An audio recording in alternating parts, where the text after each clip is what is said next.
안녕하세요. 위르겐 몰트만의 책 강독을 다시 시작하겠습니다. 1년 전인가 몇 달 전인가 몰트만의 소책자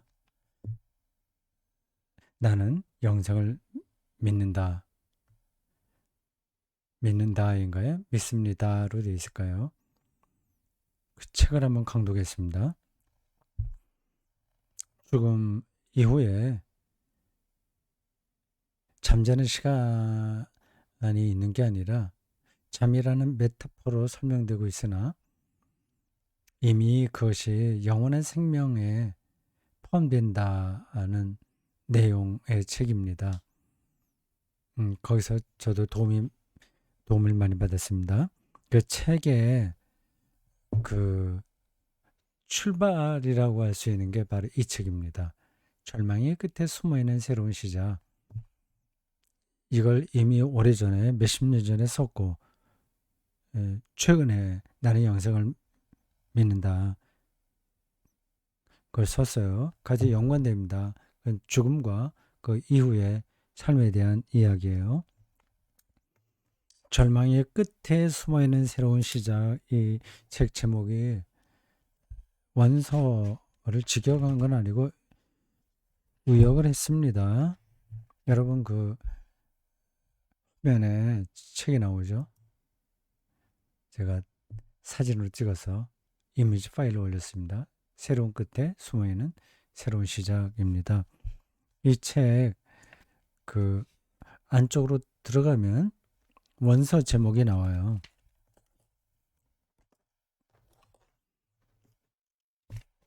제목 보이나 모르겠습니다. 여기에요. 가까이 가볼까요? Im Ende 줄치고 der Anfang. Ende 마지막에 시작이 있다 뜻입니다. 그걸 그냥 직역을 한다면 마지막 안에 혹은 마지막에 줄 긋고 시작 이렇게 됩니다. 마지막 안에 있는 시작. 그걸 의역으로 절망의 끝에 숨어있는 새로운 시작 이렇게 제목이 잡혔습니다. 광미숙 선생이 번역을 했네요.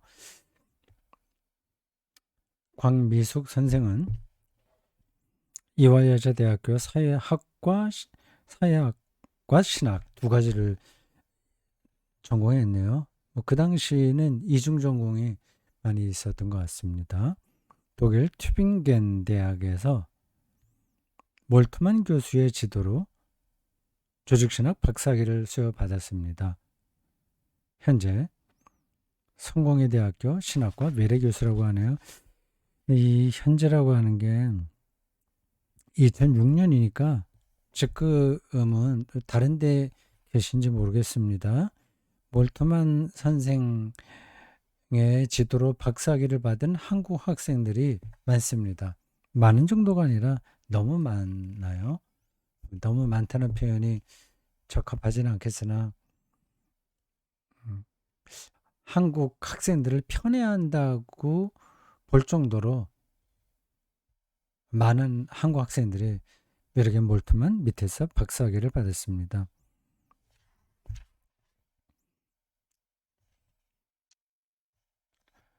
이 책은 처음부터 끝까지 일관된 관점으로 쓴 책이 아닙니다. 다른 데서 여러 다른 상황에서 쓴 글들을 모은 거죠. 논문 총서 뭐 이렇게 말할 수도 있는데 비슷한 주제를 여기에 모은 겁니다. 일관성이 이제 전체적으로 일관성이 그렇다고 해서 떨어지는 거는 아니고 또 일관성이 딱 들어맞는다고도 할 수 없어요. 제 3부로 되어 있습니다. 근데 3부가 중요해요. 이게 이제 죽음과 죽음 이후 영원한 생명 그런 것들을 다루고 있습니다. 저도 나이가 제법 많이 들어서 70이니까 뭐 한국 나이 평균으로 하자면 뭐 80 정도 살고요. 그러나 제 어, 건강을 그냥 바탕으로 놓고 생각한다면 최소한도 20년은 살 거다. 아주 운이 좋으면 25년 정도는 살겠죠. 그러니까 죽음을 준비해야 되는 겁니다. 이미 70살도 되지 못해 죽은 사람들도 많죠. 아주 그 뛰어난 사람들 중에서도 많습니다. 이제 80살이 넘으면 이 사고의 유연성이 뚝 떨어지니까 창조적인 작업을 하기 힘들 거예요. 개인 차이가 많습니다. 육체도 그렇고 정신도 그렇고 젊었을 때는 큰 차이가 없는 것 같아도 나이가 들면서는 점점 더 큰 차이가 납니다. 꾸준하게 젊어서부터 건강을 유지한 사람은 뭐 이제 갖고 건강 타고나야지 일단. 유전자가 건강하지 못하면 아무리 노력해도 한계가 있죠. 암 유전자 이런 것도 다 뭐 DNA라고 하나요? 그런 게 다 주어지는 거 아닙니까? 그 다음에 이제 생활 습관에 따라서 또 몇십 프로 좀 다른 결과를 맺을 수도 있고요. 선천적인 거하고 후천적인 생활 습관하고 어떤 게 더 우선이냐 이렇게 어, 딱 그 수치로 말하기는 좀 힘들겠죠. 제가 느끼는 바로는 선천적인 게 한 60%뭐 정확한 건 아닙니다. 후천적인 게 40% 되지 않을까 싶어요. 그 유전공학자들하고 그 전문가들은 그 차이를 더 둘 거래요. 제 기억 속에 그렇게 남아 있습니다. 그 전문가들은 70%는 다 타고난 거다. 30%가 달라진다고 하는 겁니다. 그런 연구는 이렇게 하는 거예요. 다른 방법으로도 연구를 하겠습니다만 이런 거예요. 일란성 쌍둥이 두 사람 있죠. 뜻하지 않게 어려서 이제 갈라진 거예요. 따로 살았어요. 근데 나중에 보니까 한쪽은 아주 가정의 형편이 좋은 데서 자라고 한쪽은 아주 열악한 데서 자랐습니다. 근데 나중에 보니까 똑같이 그뭐 병에 걸렸다거나 하여튼 그 현상들이 육체적 현상들이 비슷하게 나타났다고 하네요.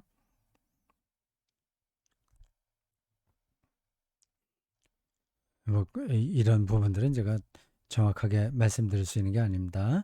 정신 건강도 젊었을 때는 다 파릇파릇하잖아요. 싱싱하잖아요. 조금만 그때 노력하면 아주 새로운 생명 세계를 경험합니다. 근데 그게 시간이 지나면서 굳어버려요. 꾸준하게 수행하듯이 책 읽기하고 생각하고 토론하고 글쓰기하고 뭐 그런 사람은 나이가 들어서도 정신적인 노쇠 현상이 늦게 오겠죠. 선천적인 건 제쳐놓고 하는 얘기입니다.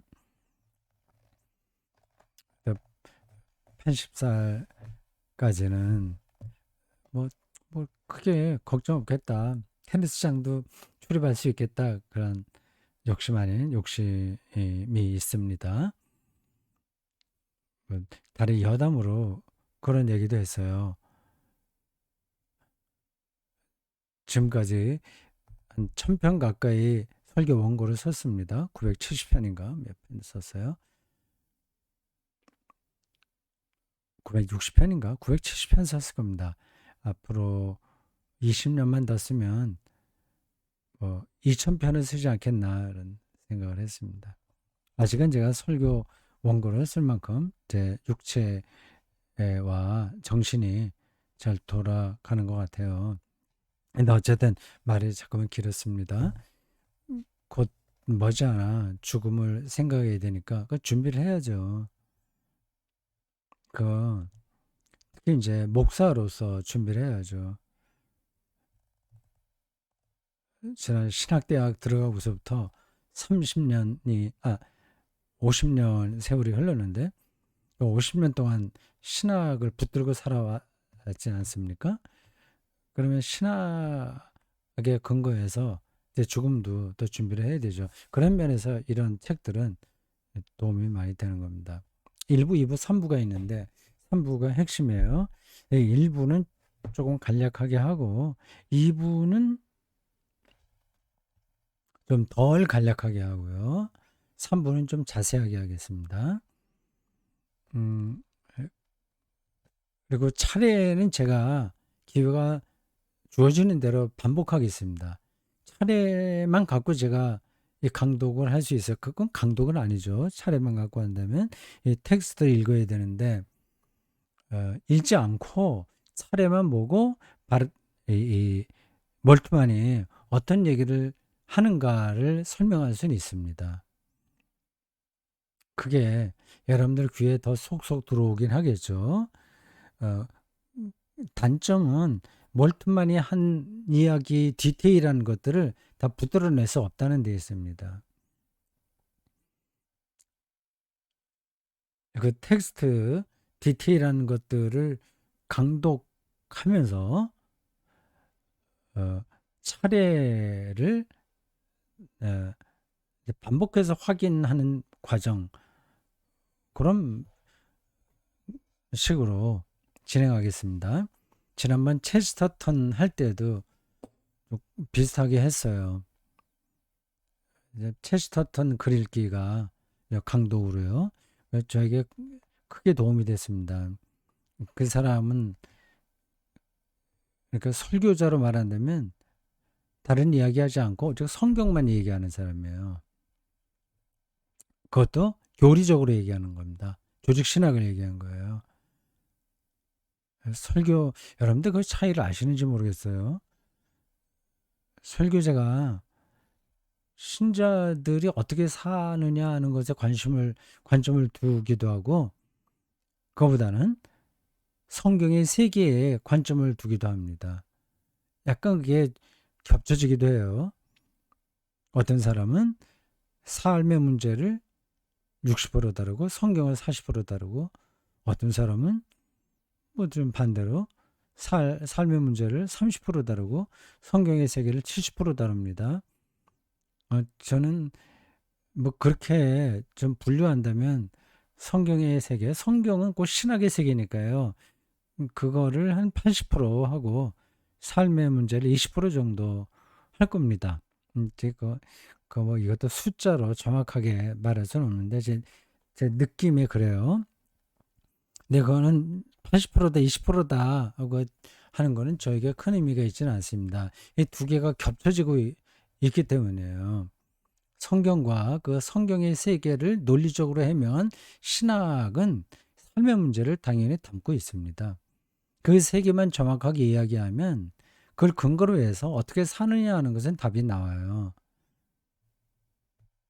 근데 체스터턴 같은 사람은 그 뭐 다른 책은 제가 읽지 않았으니까 모르고 그 오소독시 정통이라는 책을 통해서 볼 때 그 비전문가, 비신학 전문가로서 극치 절정에 도달한 조직신학 글쓰기다 이렇게 말할 수 있습니다. 그래서 그러한 책을 읽고 저도 자신감을 더 얻었어요. 체스터턴의 그러한 글들이 많은 그 기독교적인 삶의 내용도 담고 뭐 디테일하게 다 다루는 건 아니지만 담지는 않지만 일단 방향을 정확하게 제시하기 때문에 자신감이 생기는 겁니다. 기뻐지는 거예요.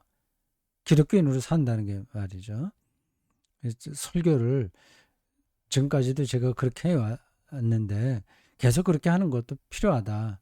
필요한 게 아니라 그게 바른 길이다 하는 생각을 더 분명하게 한 겁니다. 그런 책 읽기가 저에게 도움이 됐어요. 그때 체스터턴 얘기할 때도 그 사람의 글쓰기가 하도 특이해서 이제 길을 잃기 쉽거든요. 그래서 자꾸 앞부분으로 차례로 돌아갔습니다. 그러니까 나중에 저 몇몇 분들에게 들은 말로는 그게 크게 도움이 되었더라 얘기하네요. 이 몰트만의 이 책도 차례를 반복해서 여러분들에게 설명하겠습니다. 조금 이제 강독하다가 다시 이제 조금 시간 지나서 또 차례로 오고 갔다가 또 오고 그런 방식으로 해요. 오늘은 이제 머릿말이 읽겠습니다. 이 머릿말은 다 읽겠습니다. 이 머릿말이 이 책 전체의 윤곽이기도 하기 때문에요. 그 머릿말이 그 저자에 따라서 성격이 다릅니다. 그냥 인사 정도만 하는 거고 하기도 하고 그리고 이 책을 쓰게 된 동기가 뭐냐 하는 것만 이야기할 수도 있고요. 또 그 외에 다른 이야기도 할 수 있어요. 근데 이 책에 나오는 머릿말은 이 전체를 요약하는 내용이 있어요. 그 머릿말을 잘 읽는 게 필요합니다. 그래서 요거는 제가 빠뜨리지 않고 다 읽겠습니다. 이제 그 뒤에 넘어가서는 이 책 전체를 읽진 않아요. 필요한 대목만 이미지 파일로 해서 올려드리고 나머지는 그냥 뛰어넘든지 아니면 제가 말로 설명하고 넘어가든지 하겠습니다. 오늘 머릿말을 다 읽을 수 있을지 모르겠습니다.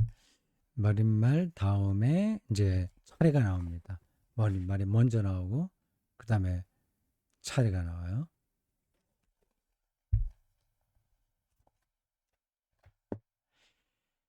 자, 그러면 이미지 파일에서 표지는 들어가고 머릿말 나오겠습니다.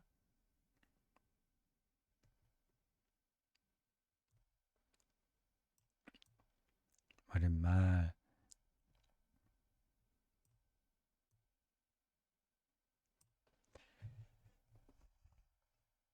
나는 절망의 끝에 숨어있는 새로운 시작이라는 원제 임엔데 데어 안팡의 제목을 T.S. 엘리엇의 시 나의 끝 안에 나의 시작감이 있다 해서 따왔다. 좀 어색하죠 문장이요. 나의 끝 안에 나의 시작함이 있다. 요 안에라는 이 전치사 있잖아요. 영어나 독일어에서 많이 쓰입니다. 안에 그걸 있어서라고도 번역하고 뭐뭐함에 있어서 뭐뭐 안에 이렇게 얘기합니다. 그렇게 꼭 해야 될 경우도 있긴 있으나 우리말에 맞도록 하려면 생략해야 됩니다. 나의 끝 안에가 아니라 나의 끝에 하면 됩니다. 우리말에는 그 전치사가 그렇게 명확하지 않거든요.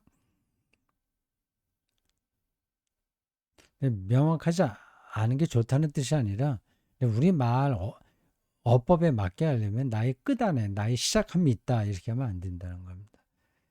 안에 나의 끝 안에까지는 좋아요. 안에. 근데 나의 시작함이라는 이런 표현은 아주 어색한 겁니다.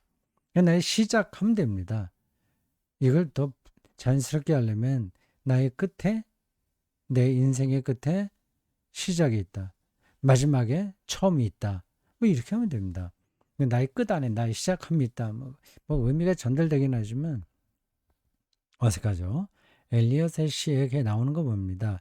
In my end is my beginning.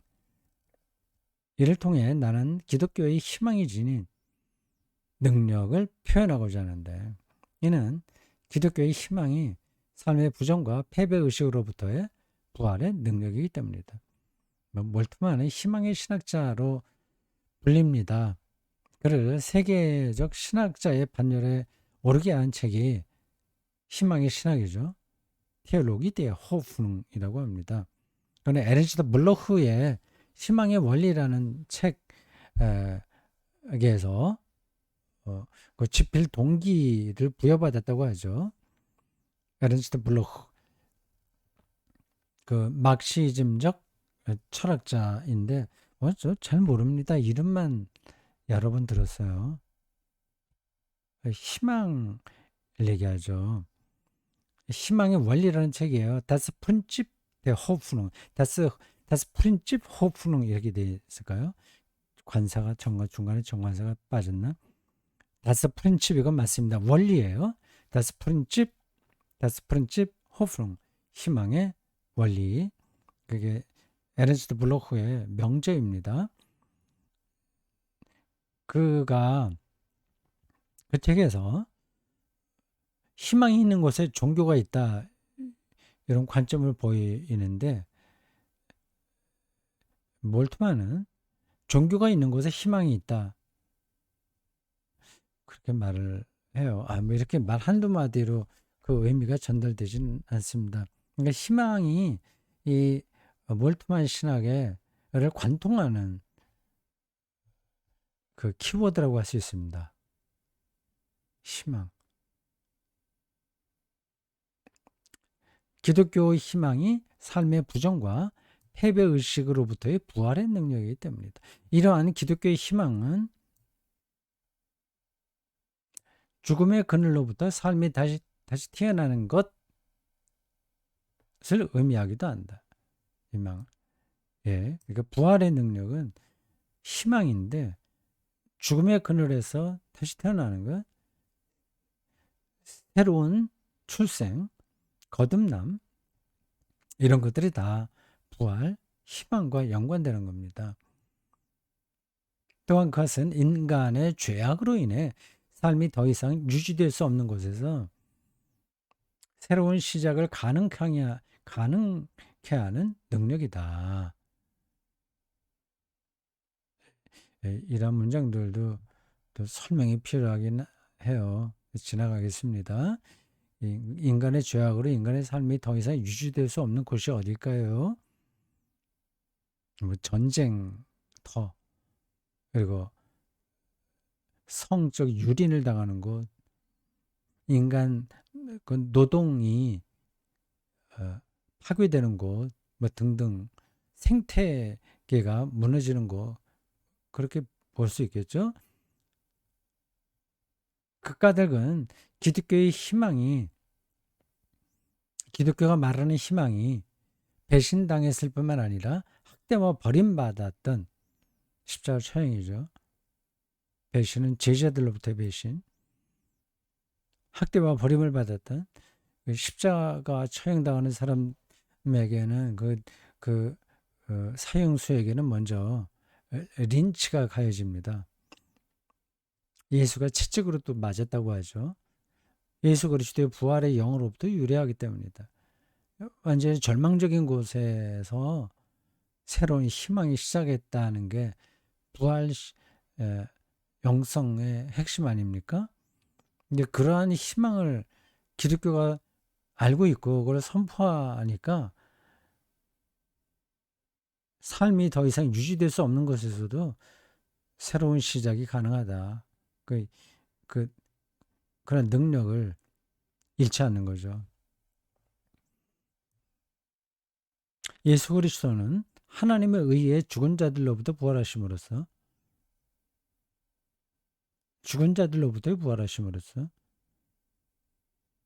골고다 언덕에서 일어난 자신의 십자가 사건의 모든 절망적인 끝을 진정한 시작으로 전환시키셨다.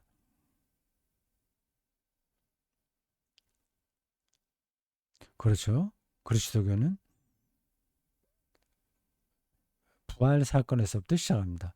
부활의 빛에서 예수의 운명이 조명된 거예요. 예수의 출생이 시점이 아니라 예수의 부활의 시점입니다. 부활의 빛으로 예수의 출생도 보니까 이제 출생 전승에 관한 여러 가지 이야기들이 가능한 겁니다. 우리가 예수 그리스도의 부활의 사건을 늘 상기한다면 절망적인 현실에 결코 체념하지 않고 오히려 모든 끝 안에 새로운 시작이, 끝은 이제 절망적인 거죠. 끝 안에 새로운 시작이 내포되어 있다는 사실에 대해 기대를 갖게 될 것이다.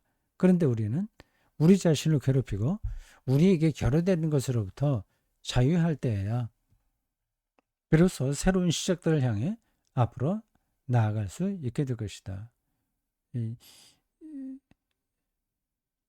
새로운 시작에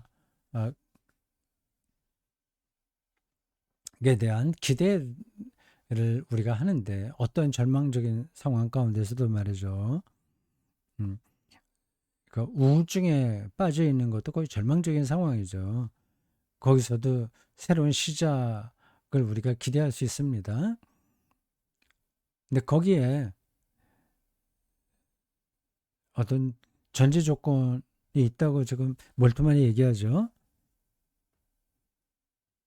우리에게 결여된 것으로부터 자유할 때, 가난하면 그 삶이 거의 끝나는 것 같지 않습니까? 이게 가난으로부터 자유할 때야, 물질로부터 자유할 때, 그래 이제 새롭게 시작하는 거지. 거기 찌들려가고 다른 거 아무것도 생각하지 못하게 된다면 앞으로 나갈 수 없는 거죠.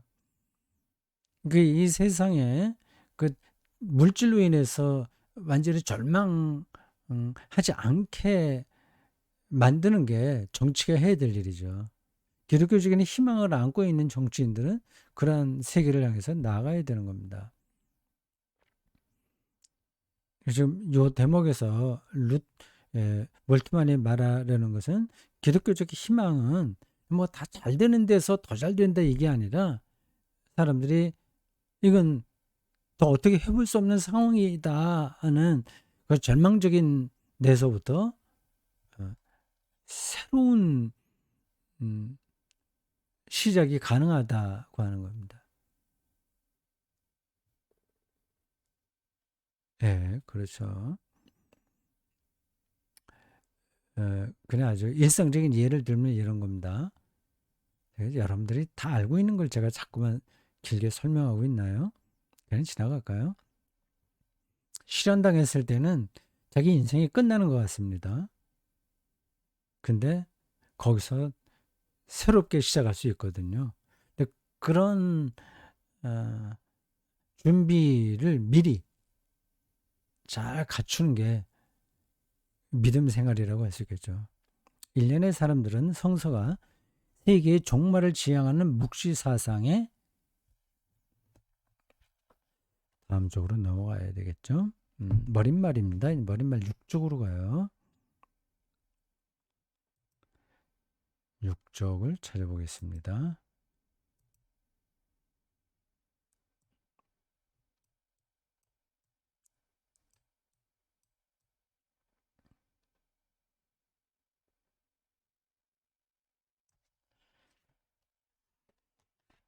앞쪽 끝부터 다시 봅니다. 일련의 사람들은, 그러니까 어떤 사람들은 성서가 세계 종말을 지향하는 묵시 사상의 경악스러움과 관련이 있다고 생각한다.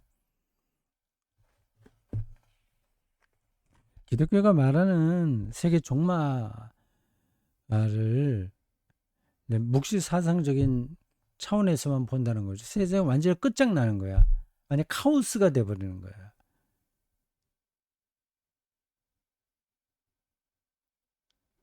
뭐 생태계가 완전히 망가져서 어떤 생명체도 지구에서 더 살 수 없게 된다거나 아니면 외계인이 와서 지구의 인간을 다 죽인다거나 뭐 그런 것들이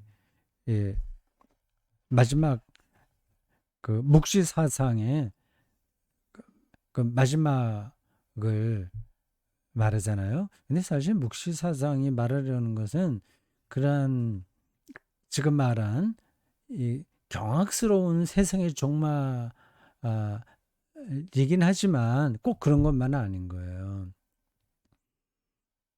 이 세상에 있는 그 악이 너무 강력해서 이 세상이 완전히 끝장나지 않으면 해결될 수 없다는 그 차원에서 그 묵시적 종말을 이야기하는 겁니다.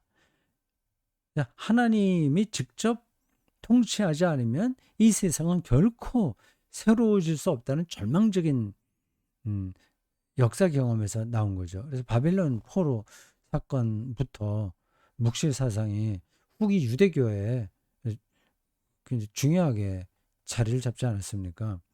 그러니까 묵시 사상과 기독교의 종말론은 서로 연결되어 있으나 똑같은 건 아니에요. 뭐 그게 얼마나 어, 서로 통하는 점이 있고 어디가 다르냐 하는 것들은 아주 많은 논의가 필요한 겁니다. 결론적으로 그들은 개인적인 삶에서는 물론 세계 역사와 우주 안에서의 해결되지 않은 모든 문제들로부터 하나님의 최종적인 구원이 도래해야 한다고 확신한다. 이 세상 어쩔 수 없어. 끝장나야 돼. 그런 생각 많이 하잖아요. 묵시 사상은 지구 최후의 날에 임할 하나님의 거대한 세계 심판을 다음과 같이 격정적으로 묘사했다. 즉 의인은 하늘로 올리움을 받고 악인은 지옥에 떨어지며 뭐 한국 그리스도인들에게는 그런 생각이 강할 겁니다. 지구는 불 속에서 소멸될 거라는 것이다. 또한 우리는 하나님과 사탄, 그리스도와 적그리스도 그리고 아마겟돈 골짜기에서의 의인과 악인 사이의 마지막 전쟁에 대한 표상들을 알고 있는데 이러한 표상들은 정치적인 친구적 사고를 10번 활용한다. 친구와 적, 친구와 원수죠. 친구 적이라기보다도 원수라고 번역하는 게 나을 것 같은데요. 프로인트 친구예요. 파인트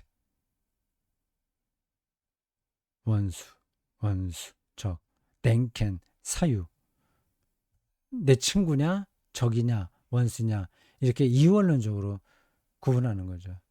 묵시 사상 A는 세계관입니다. 오늘 1강 여기까지 합니다. 쭉 수로 6쪽 첫 번 패러그래프였습니다.